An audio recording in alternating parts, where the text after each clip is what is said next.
आइए जानते हैं हमारे ग्राम में जो भी विवाहित महिलाएं आई हुई है, बहुएं हैं, उनका हमें एसआईआर फॉर्म किस तरीके से भरना है, गणना प्रपत्र किस तरीके से भरना है। तो आइए शुरू करते हैं। तो जो महिलाएं हमारे यहाँ पर आ चुकी हैं विवाह करने के पश्चात, उनका फॉर्म भी हमें इसमें भरना है। तो हमें सबसे पहले भी ओपन कर लेना है और अपने संबंधित मोबाइल नंबर से इसमें लॉगिन कर लेना है। उसके बाद में हमारे सामने 3-4 ऑप्शन खुलेंगे, उसमें से हमें सबसे नीचे स्क्रॉल करते हुए जाना है, जहाँ पर स्पेशल इंटेंसिव रिसीवर यानी कि SIR पर क्लिक हमें करना है। और जब हम उसको क्लिक करेंगे तो उसके सामने हमारे सामने लैंग्वेज का ऑप्शन आएगा, जिसमें से हमें लैंग्वेज को सिलेक्ट करना है। यहाँ पर हमें हिंदी और इंग्लिश दो तरीके की लैंग्वेज का चुनाव करना है। सुविधा अनुसार आपको जो लगता है आप कर सकते हैं। यहाँ पर हमने इंग्लिश का चुनाव कर लिया है। उसके बाद हमें 3 ऑप्शन देखने को मिलेंगे, जहाँ पर हमें फिल इन्यूमरेशन फॉर्म को ऑप्शन को क्लिक करना है। जैसे ही हम उसे क्लिक करेंगे हमारे सामने एक फॉर्म खुल के सामने आ जाएगा, जिसके अंदर हम हमारे इलेक्टर का नाम सर्च कर सकेंगे। यहाँ पर हम उसके पार्ट नंबर से या फिर उसके नाम से या उसके एपिक नंबर से हम उसे सर्च कर सकते हैं।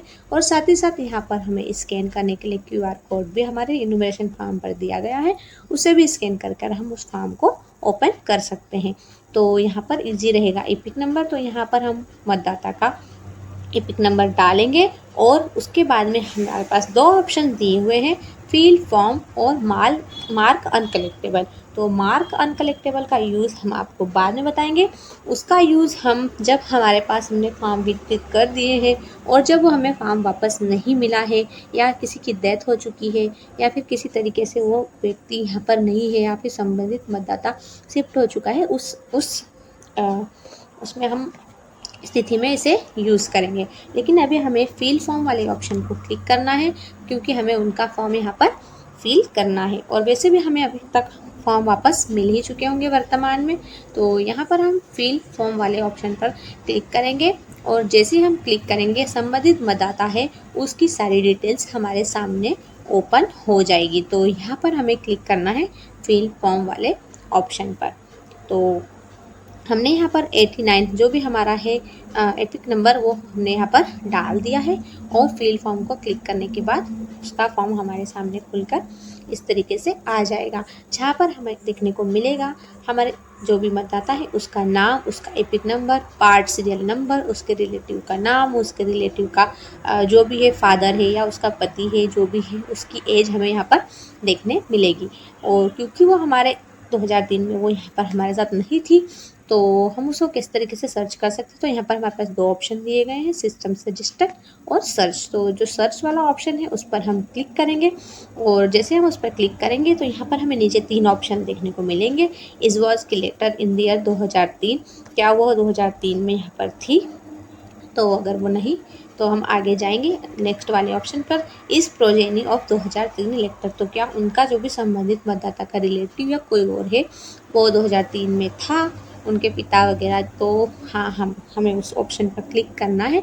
तो इस इलेक्टर प्रोजेनी ऑफ 2003 इलेक्टर, तो इस वाले ऑप्शन को चूज़ करना है हमें। और जैसे हम इस ऑप्शन पर क्लिक करेंगे हमारे पास संबंधित मतदाता के कुछ नीचे डिटेल्स हमें भरना होगा, जिससे संबंधित मतदाता के जो भी रिलेटिव है, उनके फादर वगैरह है, उनसे संबंधित यहाँ पर हमारी डिटेल सामने आ जाएगी। तो यहाँ पर स्क्रॉल करते हुए नीचे हमें जाना है और यहाँ पर हमें 2 ऑप्शन देखने को मिलेंगे, search by account, part number और सीरियल नंबर। इन 3 से भी हम यहाँ पर सर्च कर सकते हैं, या फिर बाय लोकेशन ऑब्लिक फैमिली, इस सेकेंड वाले ऑप्शन से भी हम यहाँ पर देख सकते हैं संबंधित मतदाता के जो रिलेटिव है, जो उनके फादर है, उनकी जानकारी यहाँ पर डालकर। तो यहाँ पर हमें नीचे ऑप्शन देखने को मिल रहे हैं, जहाँ पर हमें सिलेक्ट स्टेट चूज़ करना है। तो जो भी हमारा स्टेट है, जैसे आपका मध्य प्रदेश या कुछ भी है, उसे हमें यहाँ पर सिलेक्ट करना है। तो यहाँ पर हम उसे सिलेक्ट कर लेंगे जो भी हमारे लास्ट SIR में उनके पिताजी का रहा होगा। तो यहाँ पर हमें उसे चूज़ करना है। और उसके बाद में जो उनकी डिस्ट्रिक्ट लास्ट जो भी SIR जो भी पर्सन थे, उनकी डिस्ट्रिक्ट यहाँ पर हमें चुनना होगा। तो यहाँ पर जो भी डिस्ट्रिक्ट है आपको यहाँ पर उसका चुनाव कर लेना है और स्क्रॉल करते हुए उसे नीचे जाना है। अब यहाँ पर हमें उसका SIR का अकाउंट, जो भी अकाउंट नंबर है वो हमें यहाँ पर डालना है। और यहाँ पर लास्ट SIR पार्ट नंबर है, जो भी संबंधित रिलेटिव का था उसे यहाँ पर डालना है और उनका सीरियल नंबर यहाँ पर हमें सिलेक्ट कर कर डालना है, जो भी उनका रहेगा। और फिर उसके बाद में हमें नीचे जो दिया हुआ ऑप्शन है सर्च डिटेल, इस पर क्लिक करना है, जिससे कि संबंधित मतदाता के जो भी रिलेटिव है, उनके फादर वगैरह या उनके हस्बैंड या फिर जो भी है, उनकी डिटेल हमारे सामने खुलकर आ जाएगी। अब हमें उसे जो भी हमारे मतदाता है उनके जो भी नाम है उनसे मैच करना है, क्या वो सही है।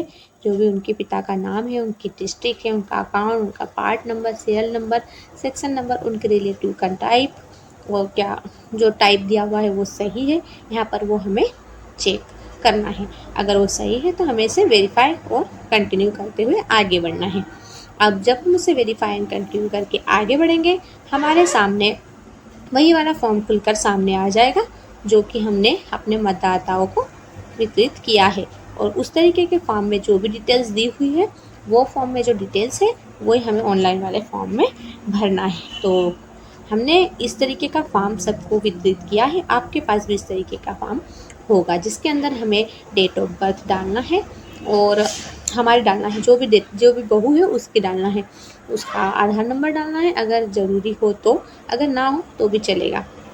उनका मोबाइल नंबर डालना है, उनके फादर का नाम डालना है, उनके फादर का एपिक नंबर डालना है अगर अवेलेबल हो तो, उनकी मम्मी का नाम डालना है, उनकी माता जी का एपिक नंबर डालना है अगर अवेलेबल हो तो, और उनके स्पाउस में उनके जो भी उनके हस्बैंड है, अगर हस्बैंड है तो उनका स्पाउस नेम डालना है और उनका एपिक नंबर भी यहाँ पर हमें डालना है। और यही डिटेल हमें ऑनलाइन वाले फॉर्म में भी फिल करनी है। तो हाँ, आशा करता हूँ ये वाली फॉर्म तो आपने उन्हें दे ही चुके होंगे, हमारे संबंधित बीएलओ को। और फिर उसके बाद में यही फॉर्म के अंदर की जो डिटेल्स है वो ऑनलाइन वाले फॉर्म में हमें डालना है। तो उसके बाद में हम फिर से बैक चले जाएंगे। अब देखिए इस तरीके का फॉर्म हमारे सामने खुल के आ चुका है। अब बहुओं की डिटेल हमें इस लेफ्ट साइड में डालना है, सॉरी राइट साइड में डालना है। अगर बहू है तो उसमें भी उसका एपिक नंबर, रिलेटिव का नाम, उनके पति का नाम, उनके पिताजी का नाम, पिताजी की डिस्ट्रिक्ट, उनका स्टेट वगैरह। अब ये जो है ऑनलाइन वाला वापस फॉर्म हमारे सामने खुल के आ गया है। अब इसमें हमें जो भी फॉर्म में डिटेल्स हमने भरी वो यहाँ पर डालना है। जो भी संबंधित मतदाता है उसका डेट ऑफ बर्थ डालेंगे और यहाँ पर नीचे हम स्क्रॉल करेंगे, यहाँ पर आधार कार्ड नंबर डालेंगे, यहाँ पर उनके पिताजी का नाम डालेंगे, उनके पिताजी का एपिक नंबर, माता का नाम, माता का एपिक नंबर, स्पाउस यानी उनके पति का नाम और उनका एपिक नंबर यहाँ पर हमें डालना है अगर हमारे पास अवेलेबल हो तो। वैसे ना हो तो भी चलेगा, लेकिन अगर हो तो बहुत अच्छी बात है, हमें यहाँ पर फिल करना है। अब उसके बाद में हम सारी डिटेल चेक कर लेंगे और उसके बाद में सिलेक्ट रिलेटिव टाइप। तो यहाँ पर रिलेटिव में उनके फादर की डिटेल हम डाल देंगे। अगर उनके फादर नहीं है तो उनके जो भी ग्रैंड फादर है उनकी डिटेल भी यहाँ पर हम डाल सकते हैं। जो डिटेल हमने शुरू में फादर की भरी वहाँ पर हमें उन्हें उनके ग्रैंड फादर की भरना पड़ेगी। अब यहाँ पर हमें कुछ फ़ोटोज़ अपलोड करनी है। तो यहाँ पर सबसे पहले हम एनुमरेशन फॉर्म जो हमने फिल करा हुआ है ऑफलाइन वाला, उसकी फ़ोटो यहाँ पर हमें क्लिक कर कर डालने हैं। तो यहाँ अपलोड पेज नंबर 1 पर हम जाएंगे और कैप्चर फ़ोटो पर क्लिक करने के बाद में जो भी हमारा एनुमरेशन फॉर्म है हम उसका फ़ोटो अपने जो भी कैमरा है मोबाइल का उससे क्लिक करेंगे। देखना है कि साफ और स्पष्ट फ़ोटो हमारे सामने आना चाहिए, कुछ भी किसी प्रकार का ब्लर फ़ोटो में नहीं होना चाहिए। अब उसके बाद में हम यहाँ पर फ़ोटो अगर हमें चेंज करनी है तो हम फ़ोटो भी क्लिक कर सकते हैं, अन्यथा हमें फ़ोटो देने की कोई आवश्यकता नहीं है। तो अगर आप चेंज करवाना चाहते हैं तो उसमें फ़ोटो हम लगवा सकते हैं, अगर नहीं तो कोई बात नहीं। और फिर फ्रॉम सबमिटेड सक्सेसफुली का ऑप्शन आएगा, उससे ओके करेंगे। यहाँ पर बहू की जानकारी हमने फिल कर दी है। तो इस तरीके से हम उसे बहू की जानकारी भर देंगे। और ऐसे वीडियोज़ अगर जानने हैं तो कमेंट में ज़रूर बताइएगा, हम उस पर